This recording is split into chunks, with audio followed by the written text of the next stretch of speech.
It's indeed a pleasure to be here at the CCRT, to be amongst all of you, to try and share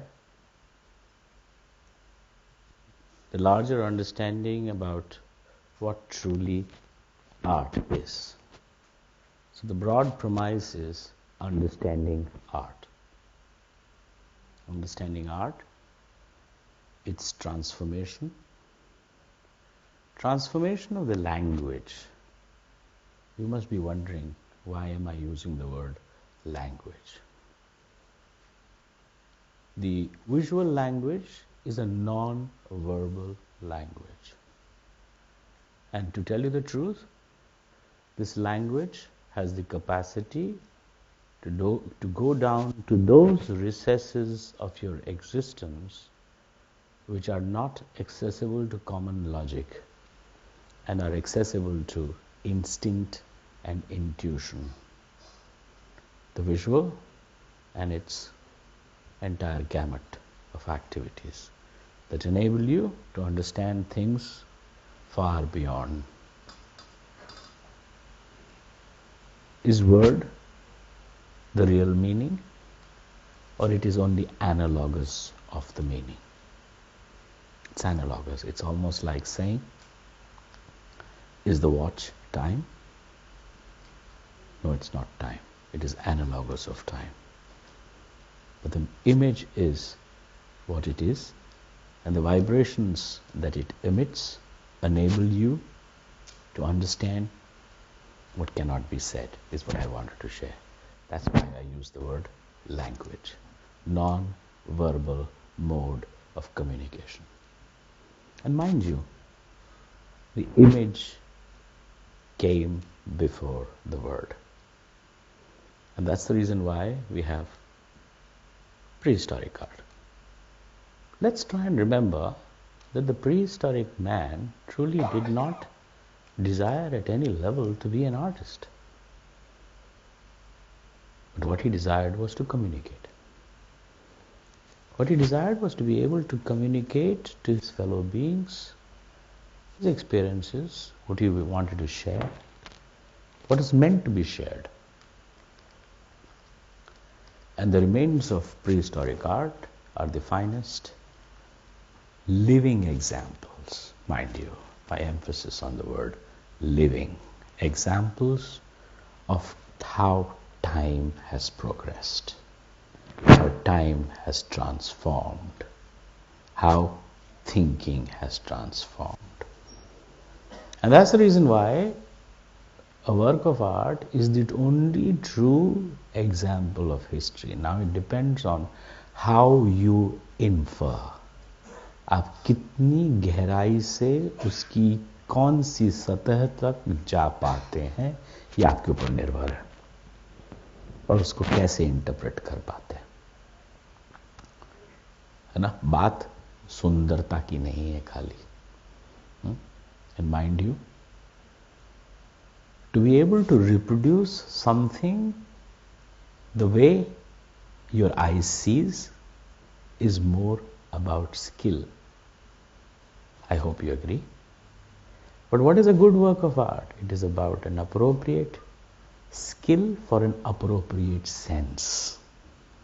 So when sensibility and skill go hand in hand, that's what becomes a good work of art. Skill alone, being able to reproduce what your eyes and what your physical eye sees. Because it's almost like saying the physical eye and the inner eye. The inner eye, you understand what I mean by inner eye? Inner eye truly means the conceptual framework that revolves around the creation of a work of art. Going back to the question of the prehistoric man, suppose the prehistoric man desired to communicate to his fellow being that the terrain that you live in is extremely hostile. The animals that you're going to deal with are far larger in size and are extremely ferocious.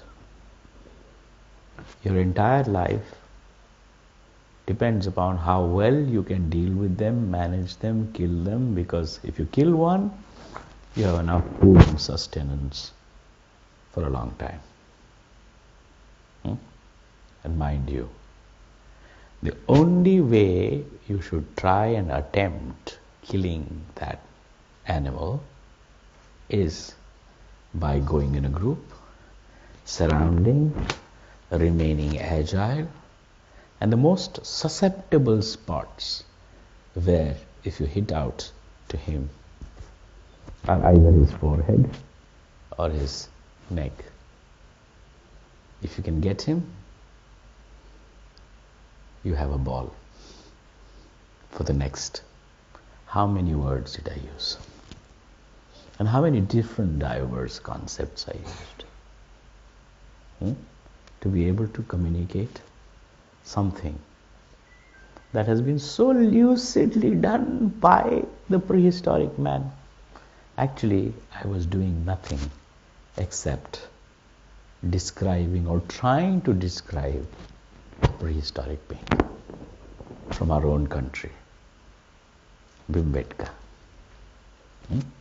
So it depends entirely on your inference. ना? It depends on आप अपनी इंद्रियों का किस प्रकार से प्रयोग करते हैं.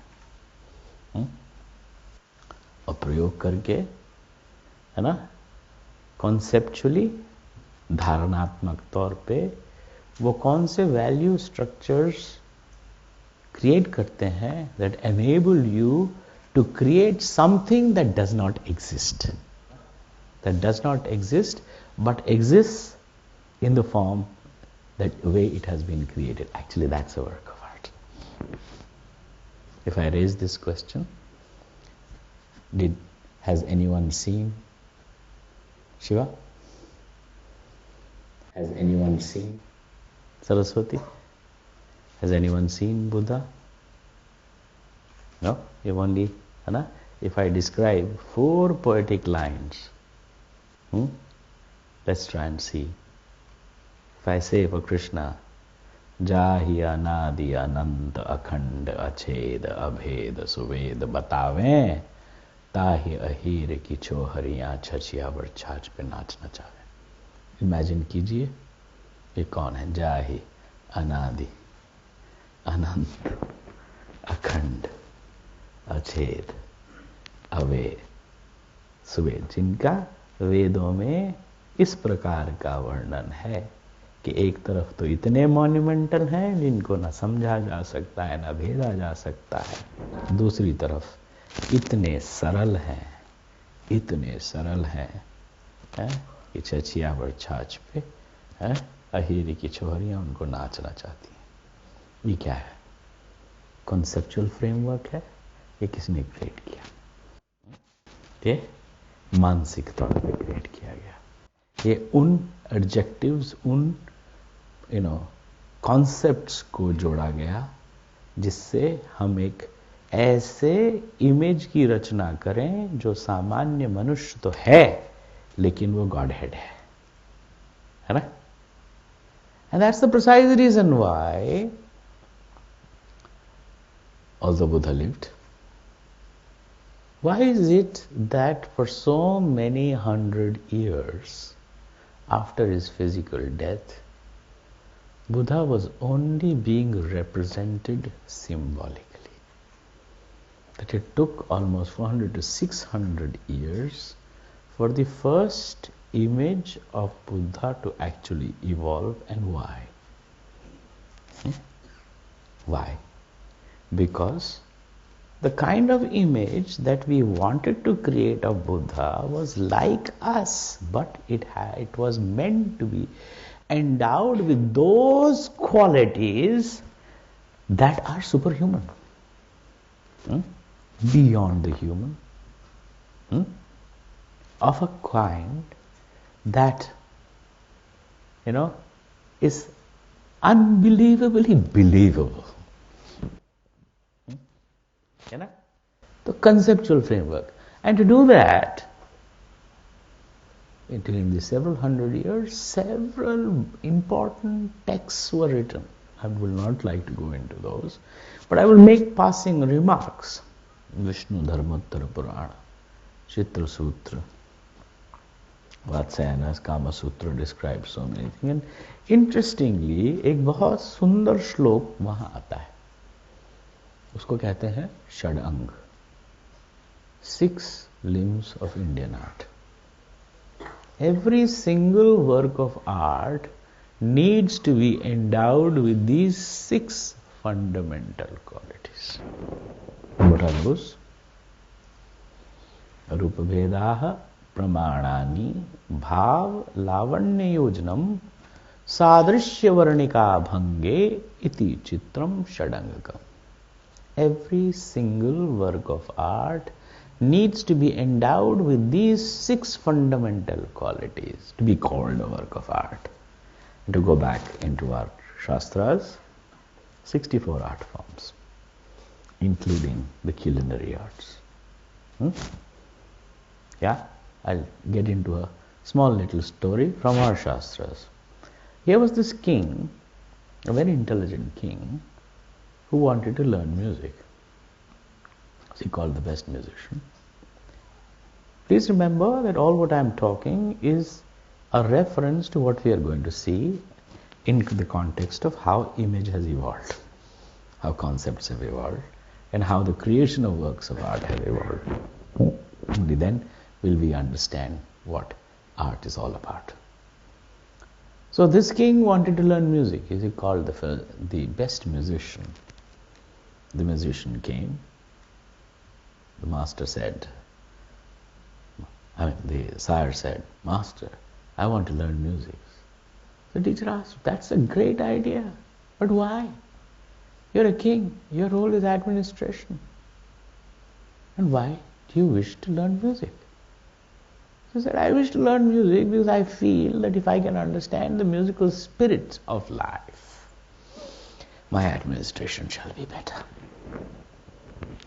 The master replied, how wonderful.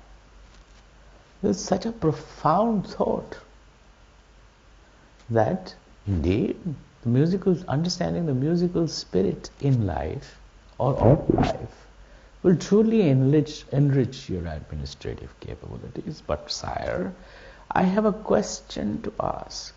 Why do you think you can understand music unless and until you understand the concept of rhythm? And where does the concept of rhythm lie? The concept of rhythm lies much more in dance than in music. So then what do? So you learn dance first. When you learn dance, you'll understand the concept of rhythm much better.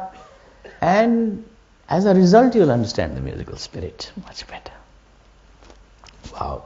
So the best dancer was called. The best dancer arrived. And the same desire was shared. I wish to learn music, and I was asked to learn dance because the concept of rhythm exists more here than there, and therefore, sire, oh, wow, sire, you have a great thought. But my simple question to you is that how can you understand the concept of rhythm until and unless you understand the concept of form? And where does the concept of form lie? It lies more in sculpture than. Now you see the interrelationship between dance and sculpture, music, dance, and sculpture. So they called the best sculptor and repeated the same story. I'm going to cut the long story short because the idea is to share the essence. And the sculptor said, sire, you have had a great set of teachers. But the point is that can you truly understand form unless and until you understand the time-space relationship? And where does that exist? It exists more in architecture than anywhere else. In this fashion, the story traverses the course of the 64 art forms to come back to music. What am I trying to say? Holistic, total, integrated, interconnected. One thing, one thought leads to the other. It's a complete cycle. If you truly wish to get to the core, so now you understand skill and sense. The difference between a reproduction of what your eye sees and creation of what your mind sees. Another Zen story before I move on. I have lots of stories to tell, but I think we have an agenda at hand. So let's continue with that. This is a Zen story because you would understand that the Indian context and the Far Eastern context has commonalities. The Indian context believes in the spirit, the inner vitality of matter, as opposed to the Western temper, which is about physical causality of fact and effect. If I make a statement here, which is my statement, fantasy is the basis of all hypotheses, as much applicable to science as it is to art, because creativity is a common denominator. So it depends on what language you're using. Actually, a scientist is as much an artist. Why? Because he deals with concepts, he hypothesizes. An artist also hypothesizes in vacuum and creates something which is an visual equivalent of what he imagines, using all those parameters which are analytical and conceptual in nature. That's what creates a work of art. I have another statement.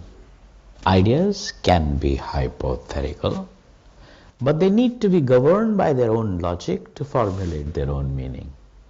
है ना?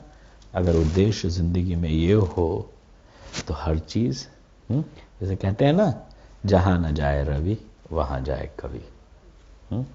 That it's only the poets or the creator's imagination that allows you to fly and be where you normally cannot even reach physically.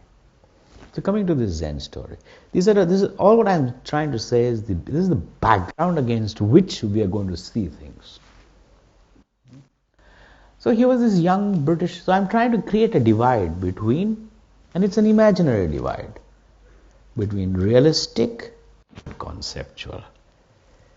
Inner vitality of matter on one side and a representation of reality on the other. The Eastern and the Western, the Oriental and the Occidental.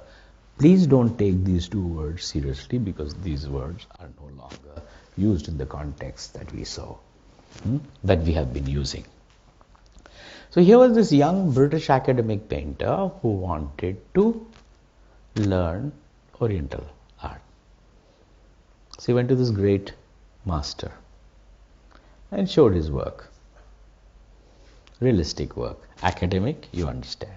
Academic means hubahu, create kar pana. Physically, realistically, bana pana. The way your eye sees. So he showed his work to the master. The master did not respond. He was obviously agitated, the boy. I can paint just like the way my eye sees. Hubahu. But why is it that the master does not respond to this at all?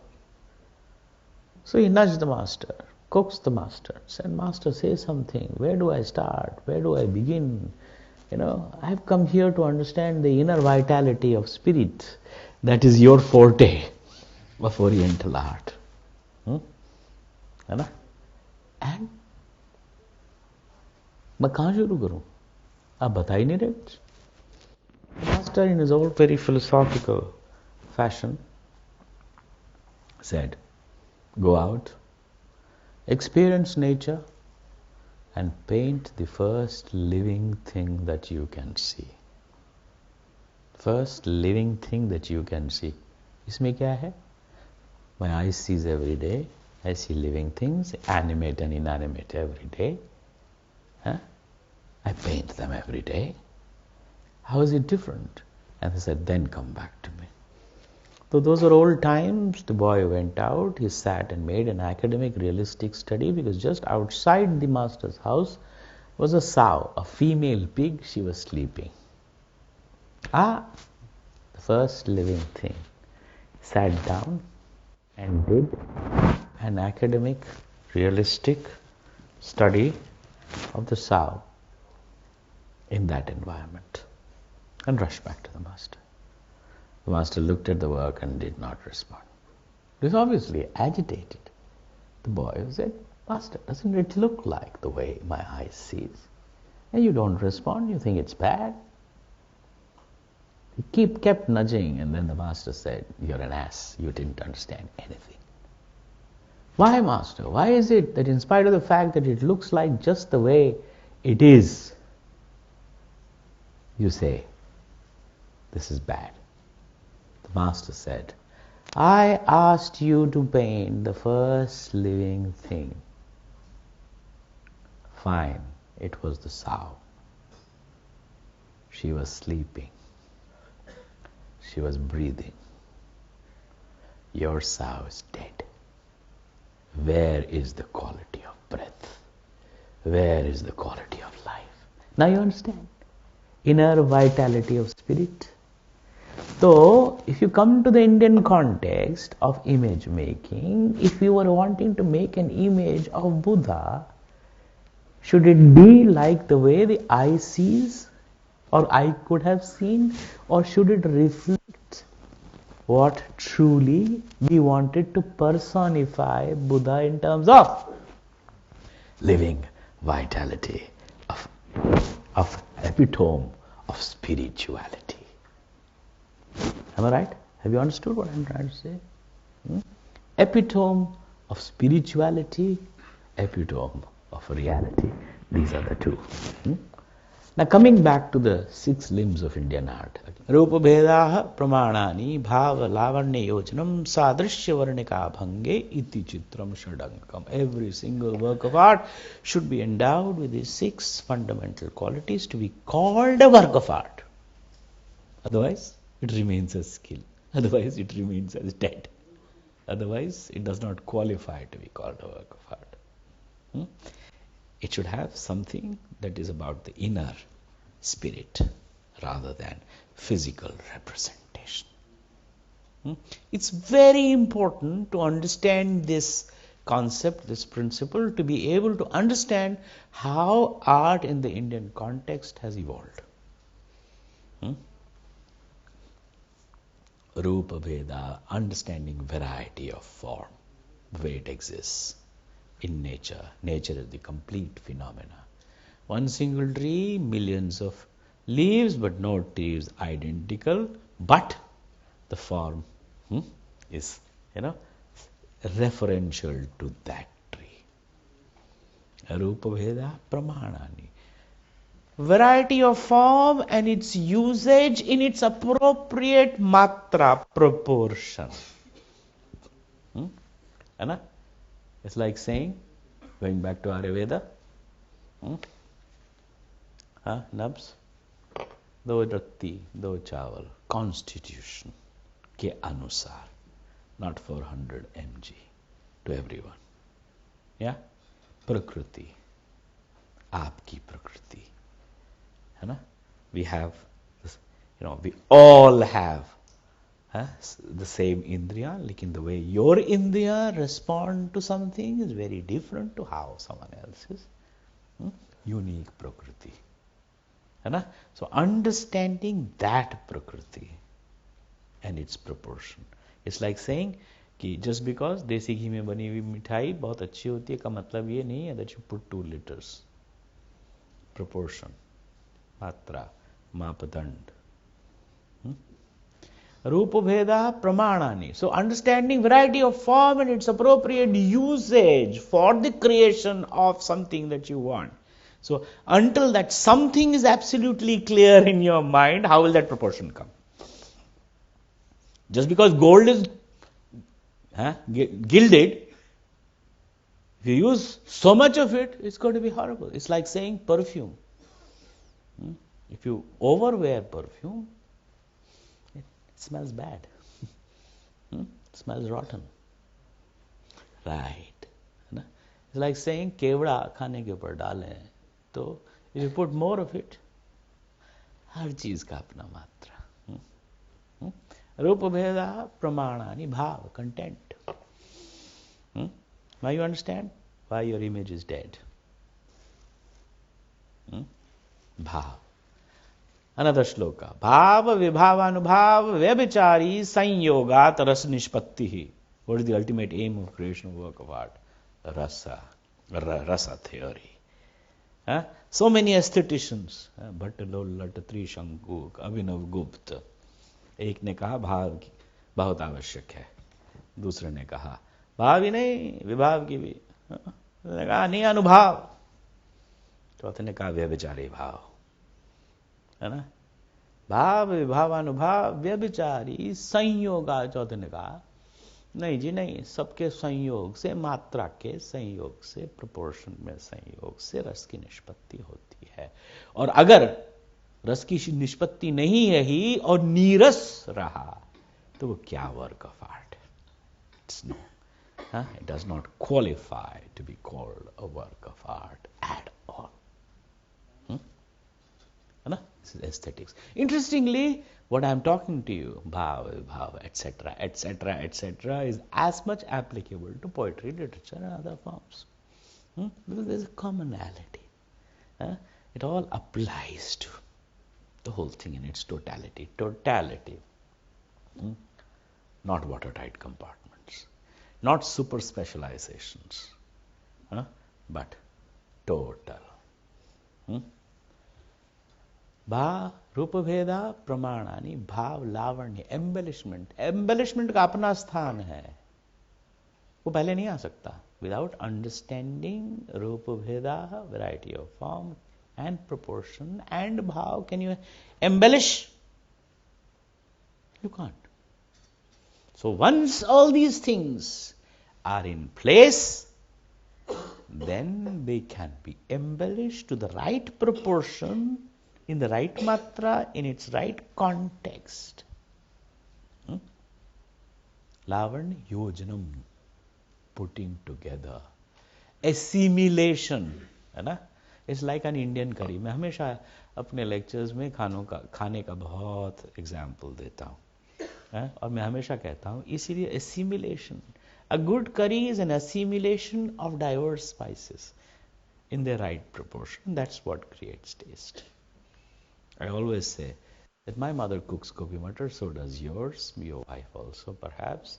And in today's time, it is quite possible that they'll end up buying the vegetables from the same set of stores. But why is it that my mother's gobi matar tastes so different from yours? I'm sure that there is something very, very, very serious to it. And let's try and discover it, because actually that is where art lies. That is where taste lies. Ingredients may be the same. We use language. Sometimes it becomes poetic. Sometimes it becomes prose. Only sometimes. Sometimes it remains only as journalistic writing. And sometimes not worth it. These are the same words. So it depends upon the articulation, the way you articulate. And I am now reminded of this wonderful quote from no other than Salvador Dali, who said, art is what flows from the mind through the hands, through the tip of the brush onto the canvas. Isn't that so true? Art is what flows from the mind through the hands, through the tip of the brush onto the canvas. ये ऐसा संभव ही नहीं है, लेकिन संभव है, ऐसा ही होता है ना? कि आपका जो कॉन्सेप्ट है, जब उसके बीच में उस कॉन्सेप्ट और हाथ और लेखनी और क्रिएशन के बीच में एक तादात्म्य स्थापित होता है, तदात्मा स्थापित होता है, तब वो क्रिएशन में वो जान आती है जो आप चाहते हैं. अन्यथा इट रिमेन्स डेड.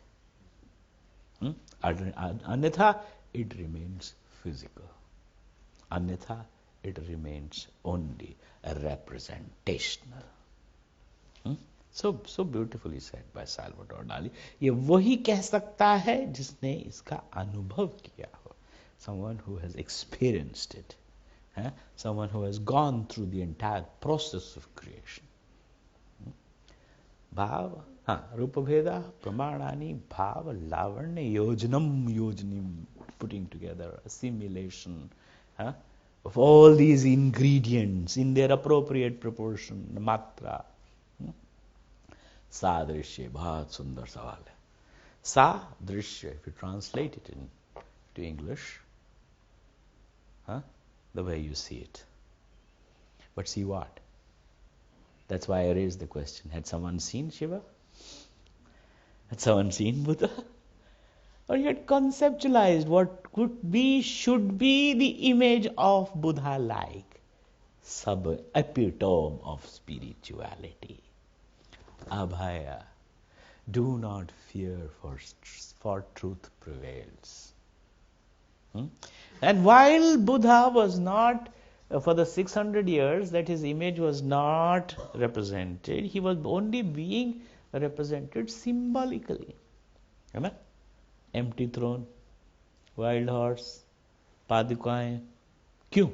ऐसा क्यों? कभी सोचा? है ना?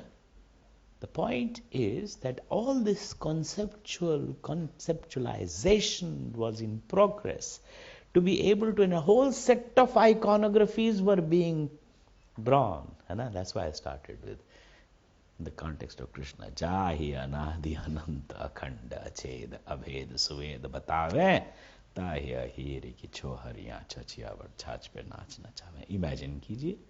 It's a complete, actually, don't you realize that the word imagination is a very frivolous word? Very light word. So, an image that qualifies to all those parameters which are conceptual in nature, and the various parameters that, of iconography that you can structure to be able to use aankhein aisi similes. That's the concept of the evolution of similes. Lochan nahe nanga. है ना? तो इस तरीके से इस चीज का evolution हुआ है फार ईस्टर्न कॉन्टेक्स्ट में. है ना? मैंने दो डिवाइड्स आपके सामने प्रस्तुत किए. One was conceptual framework of internalization of the conceptual ethos as opposed to the realistic representation of reality, the Western and the European temper. Okay? I think all what I have talked until now makes you truly realize what I was meaning to say. Epitome of spirituality in its highest iconographic form. Abhaya. See, you see the iconographic representation of the hair, the nose. The eyes, they're half closed. He's not asleep. He's the most awakened. At the same time, you see the vakshasthala, see the delicacy of the form. Is this a representation of reality or the representation of an inner reality? I think it's a representation of a conceptual reality, and therefore a good work of art is truly about an appropriate skill for an appropriate sense, not an appropriate sense for an appropriate skill. Next slide. Epitome of reality. This is, do you recognize this? Michelangelo David. Physical representations to its ultimate core. Just about to fling this stone. Yeah? So if you make this comparison between the first slide and the second slide, you will understand very clearly that this is a complete, difference in approach. and sensibility. And therefore, to understand Indian art and where we are today, because we are in a simulation of this Udbhava, the Udbhava of spirituality, and the representation of reality with the coming in of the British into this country. And this is a complete synthesis, and the entire context of modern Indian art, originates and, takes that complete course. You understand? This is Gandhara. Even in the Greco-Roman times, this is only to give you an example, when conceptual reality and physical reality come together and blend, this is what happens.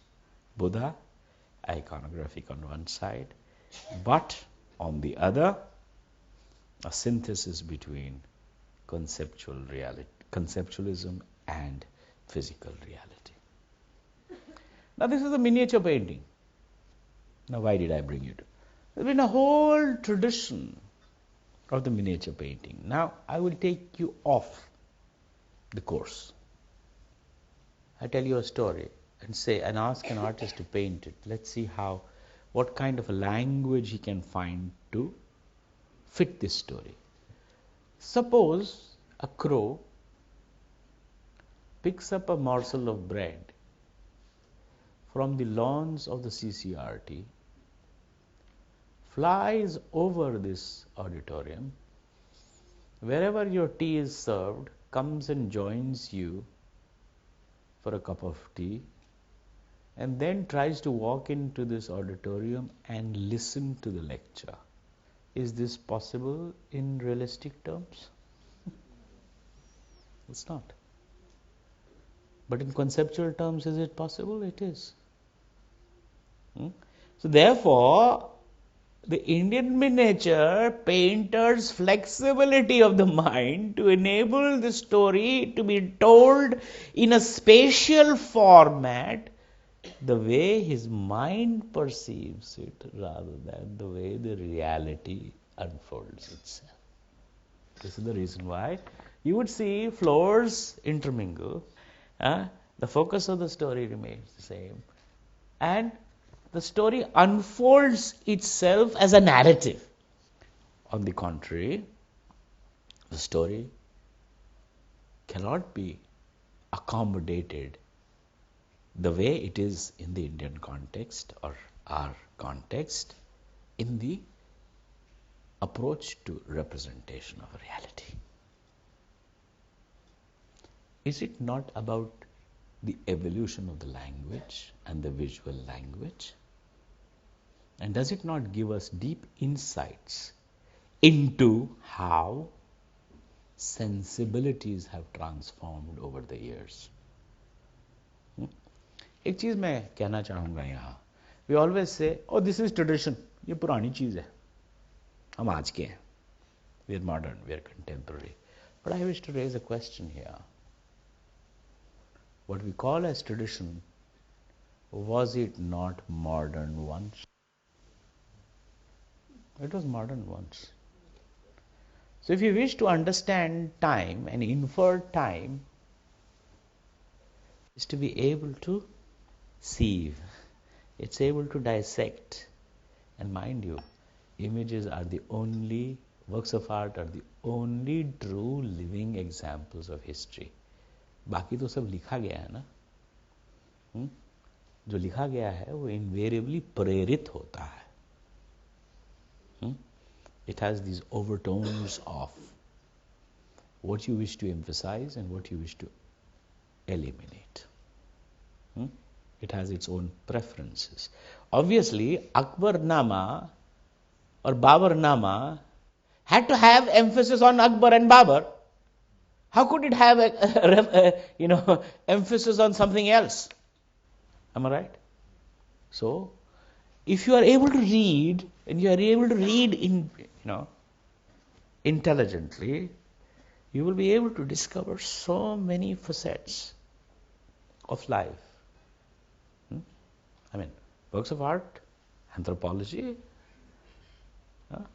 great relationship, you can infer how time had been, how time evolved, how concepts evolved. Now this is the first important painting of the European era. Now, I need to tell you a little more. So many 100 years of this evolution of internalization of concepts. The Britishers come to India. They don't understand it. Because the entire approach is representation of reality. That's what they're used to. Representation of the way the eye sees and physically documenting reality. The Daniels, all the oleographs, the printmaking makers. It is all about documentation. Do you realize that the light is so yellow? While as India, they had never seen such bright light, such bright colors. Thomas Daniel was one of the earliest painters who were brought into India to document. And this is, do you know what this is? Manikarnika Ghat, Banaras. The way it was documented.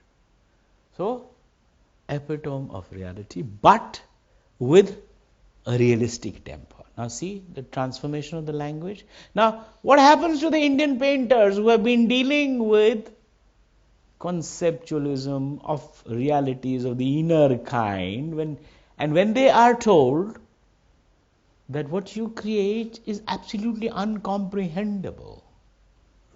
It is beyond reality. It is not the way artists, not the way reality exists. It's almost like saying, if you look at the image of Kali, if you look at the image of Durga, we have grown with this as part of our inner system. Anthropomorphic, theriomorphic, and animistic figuration of forces. Mother goddess cults. Mind you, mother goddess cults exist all over the world, but the way they exist in our country is not the way they exist elsewhere in the world. So when the Indian painter now has a different challenge, his challenge is to suit this new patron who has come with his fixed ideas and notions about what art should be. But he needs to transform his entire language, his ethos, into one that suits the new patron, into the one that is suitable to the new environment, to the new ethos. This is Tilly Kettle, the Notch girls. You would see they're all very pale because in UK, the artists who had come there had never experienced light as bright yellow light. It was all very pale. In fact, light itself was so mellowed down. And what interested them was all these unusual things that happen and therefore documenting that. So do you see this entire shift of the language that I'm talking about? Understanding art and understanding the evolution of modern Indian art. These are some of the most important examples of this transformation. And how does the Indian artist readapt himself to the new challenges is the story of modern Indian art. This is an absolutely fabulous example. Queen and King Edward in Indian dress. Now, King and Queen Edward being painted in the miniature format. So you see the portrait part, the face part is all very, realistically handled, while as all the other areas continue to have the flavor of the miniature tradition. What is happening then? It's almost like saying हमारा syntax जो है ना अंग्रेजी हिंदी और ये सब I really wanted to go there, लेकिन वो असंभव हुआ. आहा, मजा आया ना? हाँ? कितने आराम से हम इसको, हाँ? मैंने उनसे चाहा था, but he was not available. Truly speaking, उनको ये करना चाहिए था.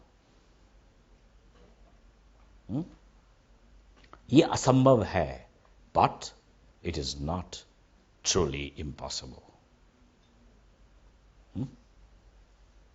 The way,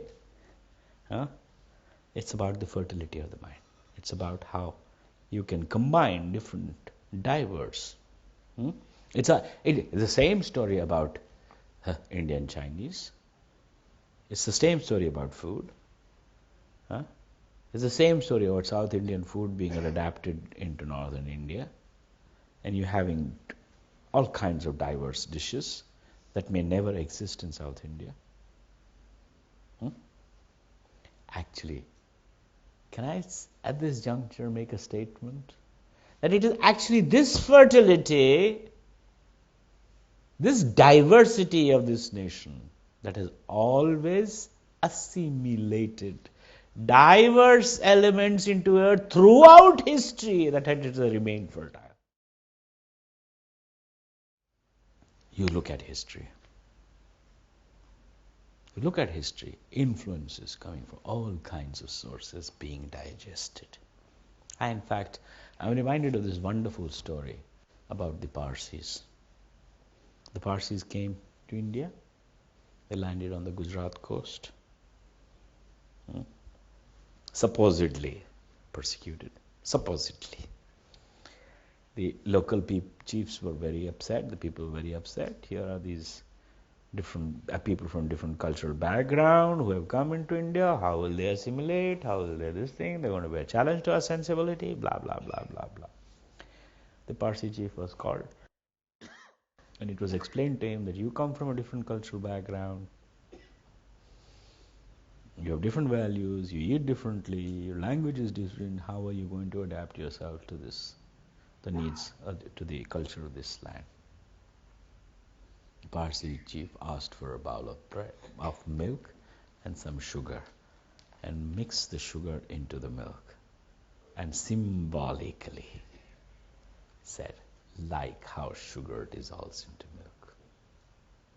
I think India and our country, our cultural background, is a fabulous example, a living example of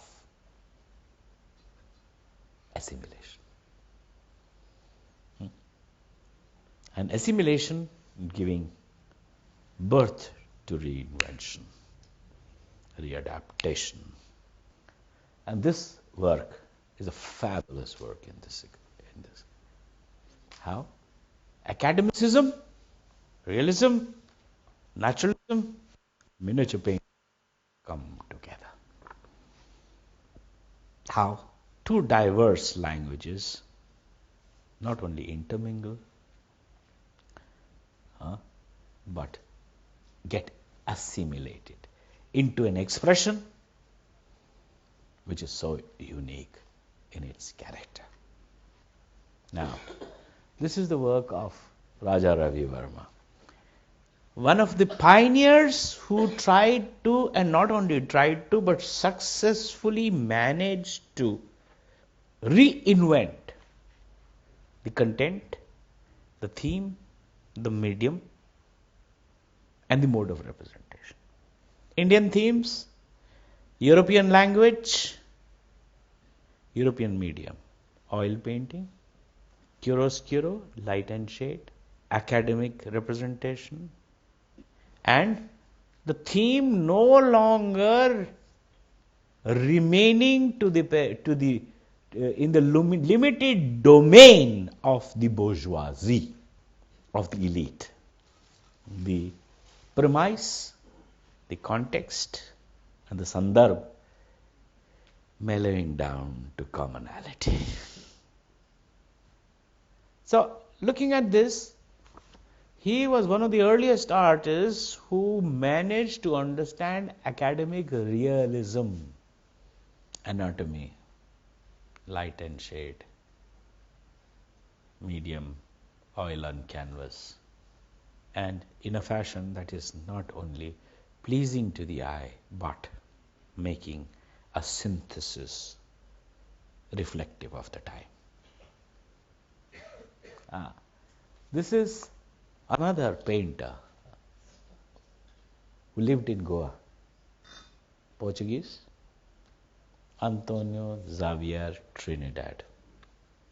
Girl with ways. Academic realism, a localization of the image, an image from the environment, trying to capture the inner spirit of the time. Or I should say, the spirit of the time, the transformation of the time itself. Now, a whole new group of artists in Bombay and around who are now getting trained and are adapting this new European medium of expression. When I mentioned to you early the transformation of the visual language, you must be wondering what was I saying. But now, do you realize what I actually wish to say? I was talking about how the sensibilities are getting transformed into a fashion that adapts value structures of the time as part of their representation. M.F. Pitawala is one of those, and mind you, artist by himself. I mean, it's a self-portrait. इससे पहले artist was anonymous, completely anonymous. एक interesting बात कहूँगा. Ajanta paintings. Do you know how many 100 years did it take Ajanta paintings to evolve? Several hundred years. Why is it that you do not see any stylistic difference and continuity of thought, continuity of expression, and you have no idea as to who painted them? This means that the yardsticks were very clearly drawn, the parameters of representation were worked out, and the entire context of artists or monks who continued to paint follows those directives in a very systematic fashion. And anonymity. Now, what is the biggest gift of the French Revolution? The biggest gift of the French Revolution actually is development of an individualistic aesthetics as opposed to a generalized one. It's a shift in the language. This is the way I think. This is my work. This is my creation. It is the creation of the time, but this is my. So the first time you see the self-portrait of an artist, perfectly fine. You see that during Renaissance. But you also now see after so many 100 years, this, with the coming in of the British, the entire shift in the language structure and the readaptation of what was needed by the rulers of the time. Now this is the work of Amrita Shergill. Amrita Shergill truly can be considered this country's first modernist. Why and how? Amrita Shergill's father was Umrao Singh Shergill from Majeethia, and mother was a Hungarian. She grew up, and mind you, Umrao Singh Shergill was an active member of the Gadar movement. He was an Indologist, a Sanskrit scholar. She grew up and was sent to Paris, where she studied academic approach to painting. But when she came and started living in India, her personality completely transformed. Completely. National Gallery of Modern Art has about 100 works of Amrita Shergill. You must, if you get an opportunity, go and see them. In fact, her inspiration now drew sources from the Indian tradition, the miniature painting, Ajanta paintings. The theme transformed because she was completely moved by the Indian life, the simplicity of Indian life, and the inner vibrations that one receives, that physicality does not. And this is one of the very, very fine examples of Amrita Shergill's works called the Brahmacharis. I wish we had two works, one an earlier work that would have given you an insight into how she was trained in Paris in an academic realistic style, and how when she comes to India and spends time, by the way, she did not have a very long life, she died very early, but she left behind a formidable repertoire of what she created as part of her inner commitment to life. Now, I'm sure you're familiar with the three names: Abanindranath Tagore, Gaganindranath Tagore, and most importantly, Rabindranath Tagore. Part of the same family, uncle, nephew. I will talk about them independently. But first I will talk about, can we move to the third slide, please? Yeah. Now this is a work by Rabindranath Tagore. Now, interestingly, we all know Rabindranath Tagore as an eminent poet, a playwright, and a philosopher, thinker, blah, blah, blah.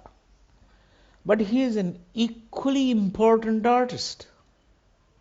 And mind you, he started painting at the ripe age of 60 plus. Perhaps that raises a question as to why. And my answer to it is that he discovered that the silent non-verbal language had even more greater capacity to be able to express and share what he experienced or what he wanted to say, rather than the words that he had, dealt with for so many years. What a prolific painter he became, and what a unique, language he created, untrained. It's almost like saying, if you know what you wish to say, you discover and invent a language for its usage.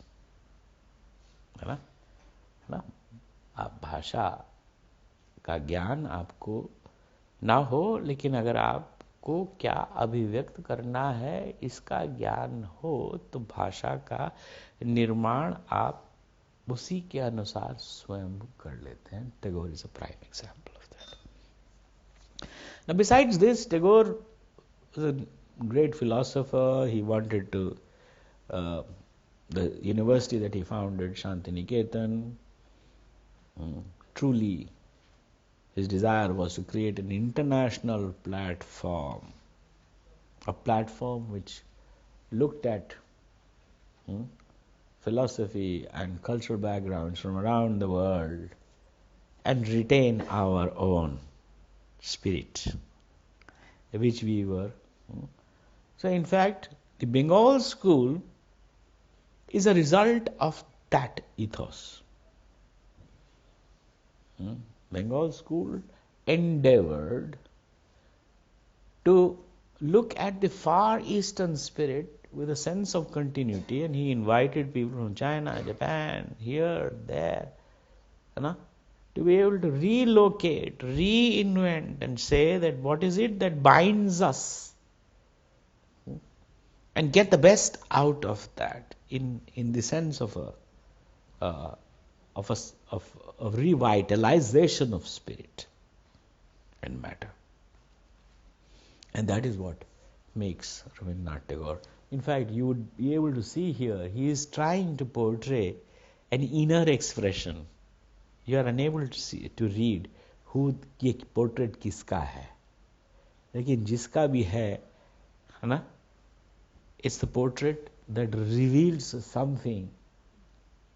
It reveals about an energy, about a vitality of a sort that hubahu portrait may not be able to express.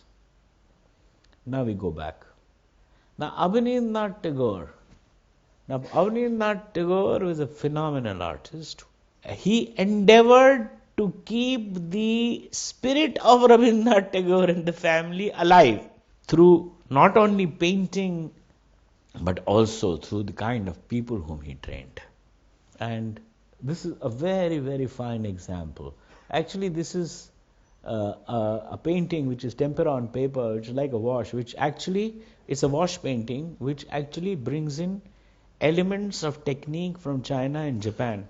The linearity that existed in India, the color scheme, the subliminal quality that this is called Journey's End. It's a very evocative work. And this is Gaganendranath Tagore. Gaganendranath Tagore actually is not recognized enough to my mind. But Gaganendranath Tagore was an equally profound man whose interest and his understanding of what was happening elsewhere in the world was so profound. These are, in fact, his caricatures, he dabbled with all kinds of things. You can see this is a comment on society. It's a comment on our times. It is a comment on what was happening to the time. What was the time? Imbibing. What was it? Assimilating. What was it? So coming back to Rabindranath Tagore, it's clear, evident, and we can actually go on talking about Rabindranath Tagore and his contribution both to literature, philosophy, art. But then I think the crux of the matter is that Tagore provided new impetus, new thought, new ideology, and complete revolution to the way the Indian times were dealing with the onslaught of British academicism in the country. The nationalistic spirit, revolution, independence, and so on and so forth. Tagore contributed, immensely. Tagore's own work was not about only portraiture, because as I said, that his last phase of his life, 60 plus, when he started painting, it dealt with all the finer aspects of life and expression, both in terms of thought as well as representation, that he felt the image could provide, sans the word. Victoria Ocampo, another poetess, contributed immensely to this ethos, and Tagore, in those years, organized exhibitions of his works elsewhere in the world. Obviously, not to forget that all the three Tagores were widely traveled, exposed, they had international connections, international exposure. And that's what Tagore wanted, that, the Indian spirit and the revitalization of the Indian spirit in the Far Eastern context should reaffirm itself. And as a result of which, Shantiniketan was born, and a completely different approach towards art education at Shantiniketan,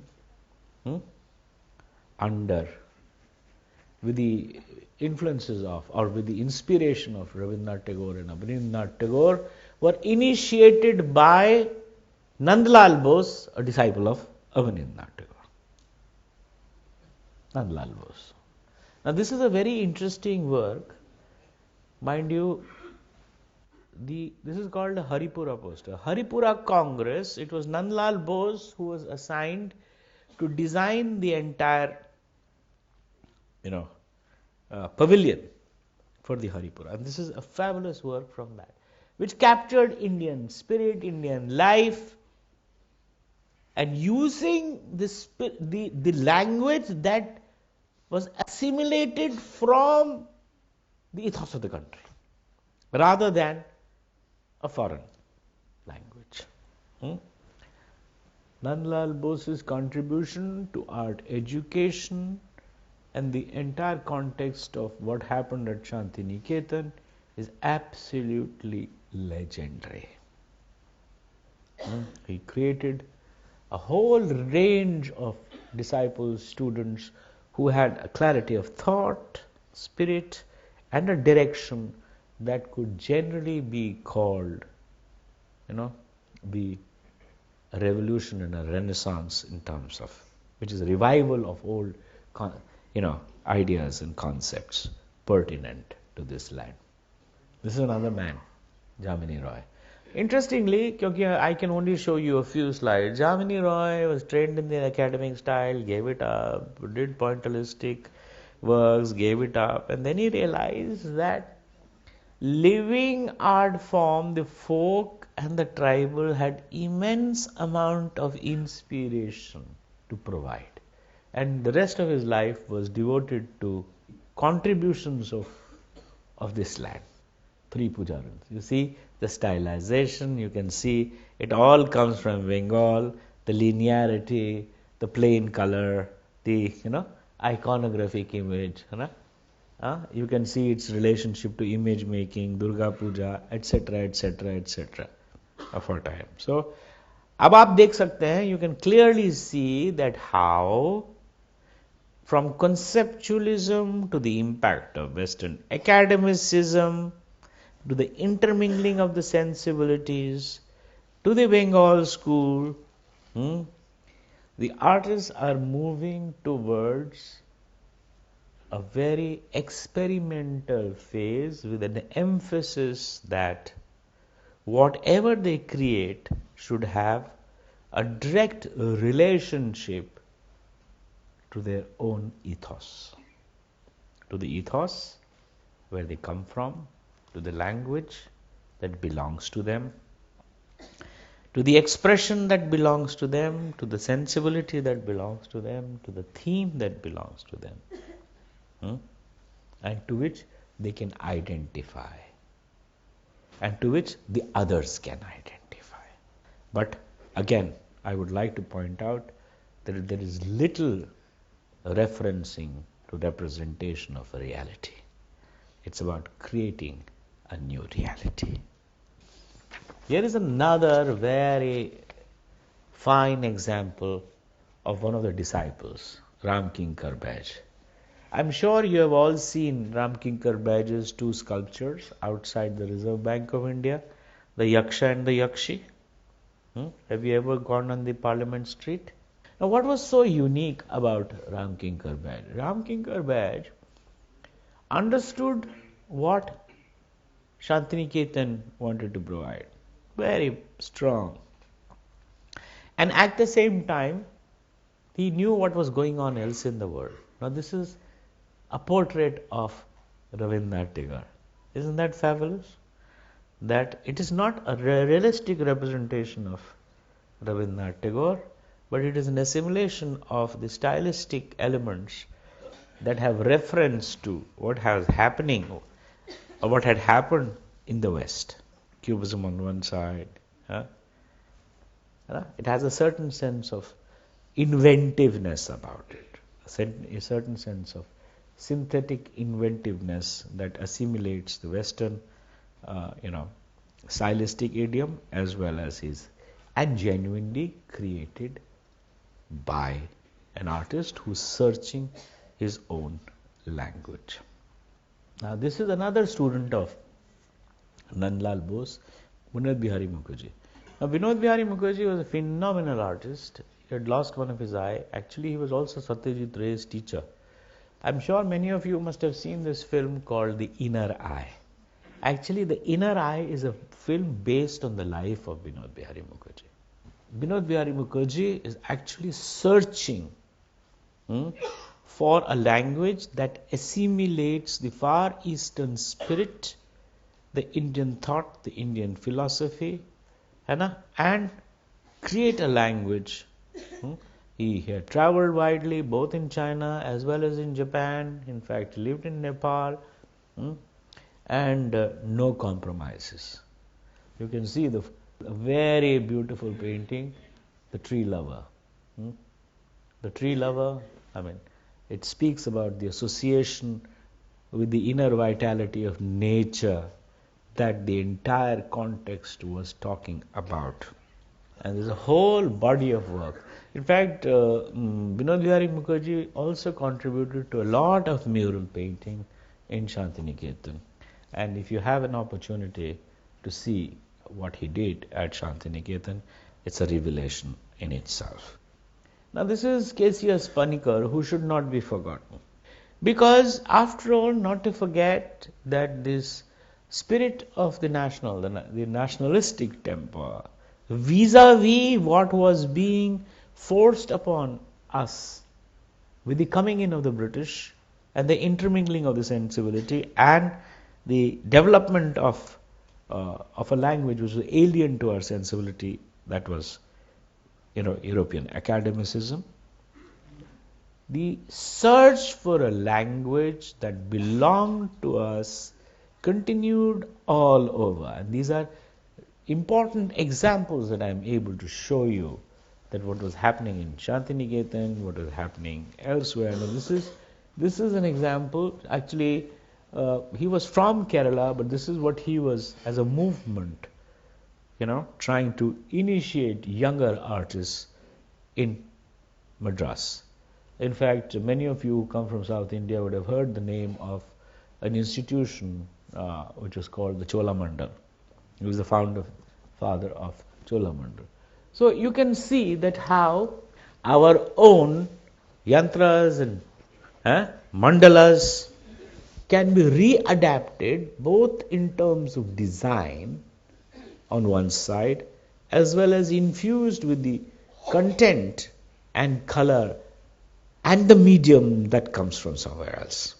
I mean, after all, it is oil painting. It is oil painting treated with a whole different narrative and symbology that is reinvented, keeping the spirit of the nation. A search that begins with the basic ideology of trying to negate what is actually being entrusted upon you or thrusted upon you, and creating something that genuinely belongs to you, is part of you, and creating a whole group of people, like-minded people, who would take this forward. Cholamandal has also contributed immensely, just like in Bengal, Shantiniketan did. In fact, there are many other pockets like this all over the country, which were trying to actually create this new thinking system, pattern, ideology. Not certainly at the scale of the way Rabindranath Tagore managed to do, but certainly as far as their own contexts go.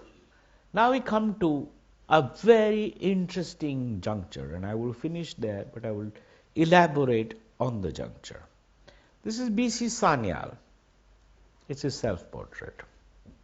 In fact, at a given point of time, until he passed away, he was the senior-most living painter who had seen both pre-partition India and post-partition India, and who had also seen how Indian art had completely transformed.